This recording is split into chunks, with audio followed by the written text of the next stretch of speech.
I know that it looks that way. And we can't just pretend like the $32 million quarterback is not a factor here. Okay, it is.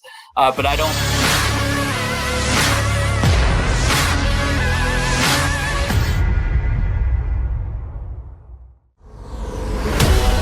You're an athlete. Yeah. It's the wanting to look inside and see that you were wrong in some of the things that you were trying to approach the game at. Yeah. And internalize that and know that you can't do that and go forward understanding that you're not always right. Right. In order to fix the problem, you got to acknowledge that there is a problem. Absolutely. Okay. And there's a major problem with his mechanics, his throwing mechanics. And in the piece that McManus put out on ESPN.com today, you can find it. Greg Cosell from NFL Films did a breakdown, and there's some quotes in there from Greg about, his lower half, like from the hips on down, is where Carson is all wrong. But he has to acknowledge that it's wrong. He has to look and see. Here we go. We got Tim on here. Hold Tim, what's up, bro? Right. What's going on, guys? You got me? Yes, yeah, we got you. Sorry about that, man. I don't know why my ugly mug isn't popping up. Look, as long as we can hear you, that's first and foremost. Your box is up there. So if you want to change the picture to whatever, that's fine. But we're just thankful that you can spend a couple of minutes with us, man. First and foremost. Thanks for having me. You guys know how much I admire all of you. So it's good to be with you. Now, did Harry set you up for that line? Absolutely not. Okay. Are you kidding me? Hey, he needs to go way back. He knows. Exactly right. Weekend days. So I'm curious, why does it seem like, and maybe seem like is putting it lightly here or nicely, but why does it appear every single year, right through the latest from you, who has covered this team up and down for years, even before ESPN, why does it feel like every single year, outside of his rookie year, there is somebody inside that organization on multiple levels, from player to coach to front office, that has a problem with Carson Wentz? It feels like it's more than just the typical alpha quarterback who's going around doing his thing. It seems like every year there's a problem with him. I mean, we also shouldn't misrepresent it where people think he's a bad guy or anything like that. I mean, I think generally the feeling inside the building is that Wentz is a genuinely good person with a heck of a lot of ability, but that doesn't mean he's perfect, and it doesn't mean that his approach is perfect. And as we know, when seasons go bad, the negative parts get magnified. When you are ripping up the league and you're an MVP candidate and your team's on the way to the Super Bowl, then those personality traits that you talk about, him being a type A personality, him having a stubborn streak, him having,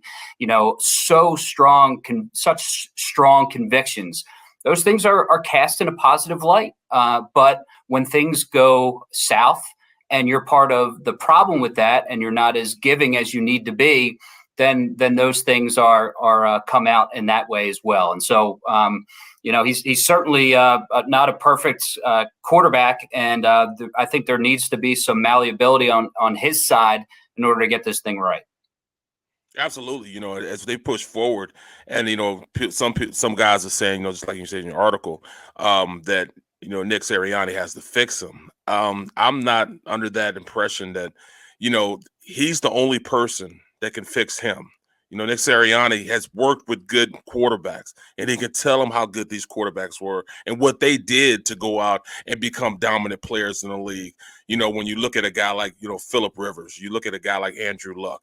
But until he, can manifest inside himself that, all right, I'm not perfect. I have to make sure that I have to, listen to people. I'm not always right. It's going to be tough for him to go out and not, do the same things he did last year. Yeah, I think that's absolutely the most important thing, Barrett, is, when things were going well, there was this nice kind of push and pull between him and John DeFilippo and Frank Reich, where you had that confident Wentz who knew what he wanted to do and was very passionate about it. But he also had DeFilippo, who had those awkward conversations with him and would push back on him and be like, listen, you don't know everything. Combined with Reich, who was like this steady guiding hand who Wentz trusted probably more than any other coach that he's been with in the NFL. And that combination, along with Wentz's God-given ability, he was more healthy back then, equaled what we saw in that year. when DiFilippo and when Reich went away, the checks and balances largely went away with it. Wentz continued on that campaign of, this is what I feel very strongly about. This is the direction I need to go. And it just doesn't seem to me through my reporting that he trusted Peterson the way that he trusted Reich, the way that, and he wasn't pushed back on by the assistant coaching staff the way that he was pushed back on by DiFilippo. And I think when you put those kind of things together, it paints part of the picture of why the problem manifested itself the way that it did. Yeah, interesting stuff, Tim. I love the quotes from our old buddy Greg Cosell about, just looking at the film and looking at his mechanics, because he's 100% correct. And you say that's fixable, and I agree that it is, as long as Carson, like Barrett said, Carson has to acknowledge that, it is a problem, before he can try to fix it. But what is it that you think sold Jeffrey Lurie on Nick Sirianni? I think it was kind of the big picture thing. I don't think it was a Carson Wentz thing. And I know that it's kind of being portrayed that way, but my understanding of the way that those interviews went down with the respective coaching candidates is that it was definitely the quarterback conversation was central to the discussions in the interviews. But my understanding is that most of the coaching candidates played it down the middle, that they didn't say it's absolutely Wentz or it's absolutely Hurts, that it was more of, I think we could probably work with both of these guys. But it was pretty clear. Lurie put it out there before those sessions even began. Like, this guy's very fixable, and that's the way that we feel. And I think that was emphasized there as well. But with Sirianni, I just think some of the offensive concepts that he had in mind, some of the coaches that he was thinking about bringing on, his openness has to be openness to analytics. All of those things that are important to the organization, I think that Sirianni was on board with. He has a coaches, players really seem to gravitate towards him, but he also has an edge to him, according to people that I've talked to. So won't be afraid to push back when necessary and coach his coaches when necessary. And I think all that sort of rung true for Jeffrey Lurie and the Eagles brass. Tim McManus joining us at Tim_McManus, all things Philadelphia Eagles, NFL as well for ESPN.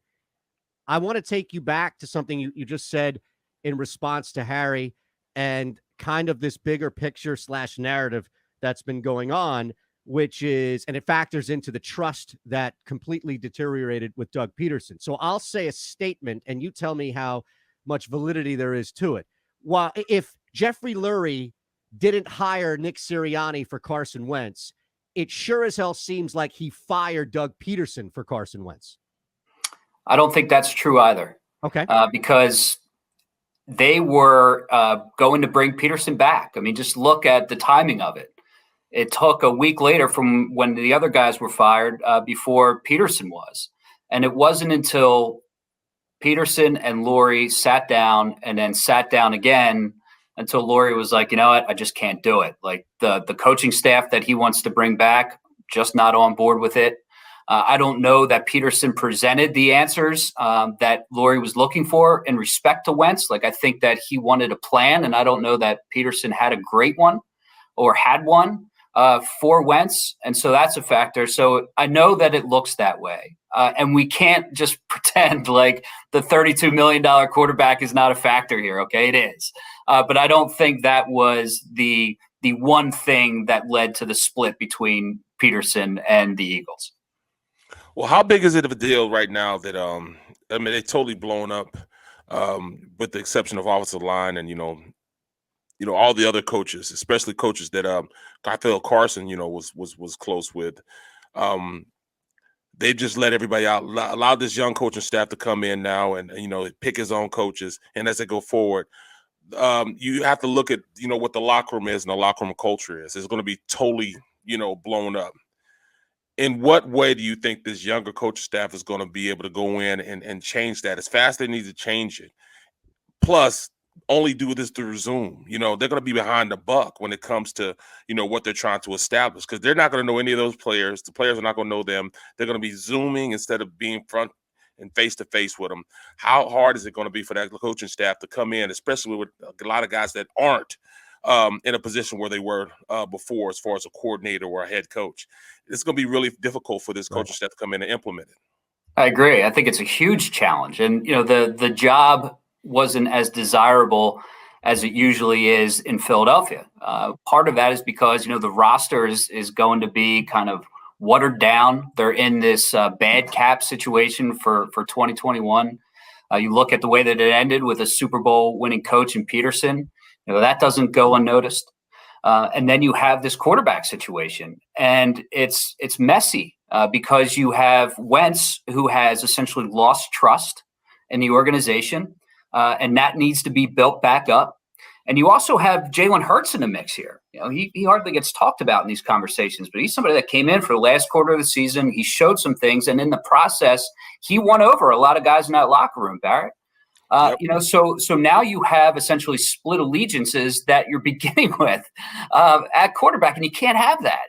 That's one of the reasons why you don't go into that situation to begin with. That's why you don't draft, a dynamic quarterback that high when you already have a franchise quarterback in place, because you run the risk of it going poorly and for guys to be pulled in different directions. And so I think that Sirianni has a massive challenge in front of him.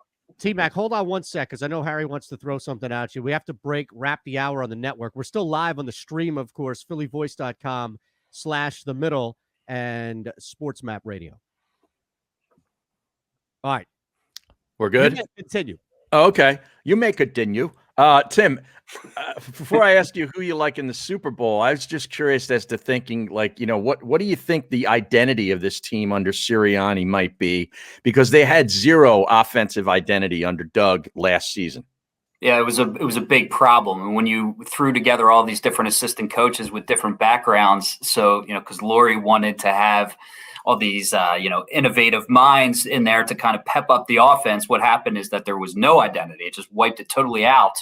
And you couldn't really stack things on top of each other because the visions just didn't mesh. And that was a big reason why Wentz went south and why the offense looked the way that it did. And so I think if you look over what Indianapolis did, a lot of it is having more defined reads, having less vertical routes. That's one thing that you saw this year. It was just mind-boggling, is that the Eagles ran more vertical routes than any team in the NFL, even with all those problems along the offensive line. Which is stupid. Yeah. Well, it wasn't. Yeah, it definitely wasn't smart. And you saw the trouble that it caused, all those negative plays that they were getting into, and that was a part of it. Whereas if you look at the passing game I was just watching the wild card game between the Colts and the Bills, and you see a lot more crossers. You see, the ball getting quicker out of Phillip Rivers' hand. You see more creativity in the passing concepts, and so I think that's what it's going to be more of. But also, you need a quarterback that's going to go along with that. Wentz likes to push the ball downfield. Wentz wants those longer developing plays, and so he's going to have to come and meet in the middle so the system works. That's the biggest thing, man. Like this thing early on. 3 weeks into it, they're 1-2, and Wentz hasn't. And maybe it's unfair, right? Maybe it's unfair to expect that this thing, which took such a drastic, historic bad turn last year, is going to be fixed in an offseason or 2 weeks. But you know how this city is, man. You know how idiots like me and others on the radio are. You know how this works. 3 weeks into it, you're 1-2. You got Sirianni out there. Wentz, who isn't fixed. How's that going to play out, do you think? It's. I think that we should really kind of ramp back the expectations for the upcoming season, and then fans can be pleasantly surprised if it goes in a different direction. But oftentimes, when you have a coaching change, a big part of the battle is that you have new systems, and guys have to get used to that, and it takes time. And people want the quick fix, but rarely does it go that way. And you add on top of that, not only this quarterback situation, but the fact that a lot of the veterans are going to be, walking out that door. There's still the question, is Jason Kelce going to be one of them? Who are going to be kind of the anchors on that team that you're accustomed to, that know what the winning culture is about and how to achieve it? And has Howie Roseman done enough to infuse the roster with young guys that are ready to carry the torch and take over that baton? T-Mac, we got a jet. Thank you so much, brother.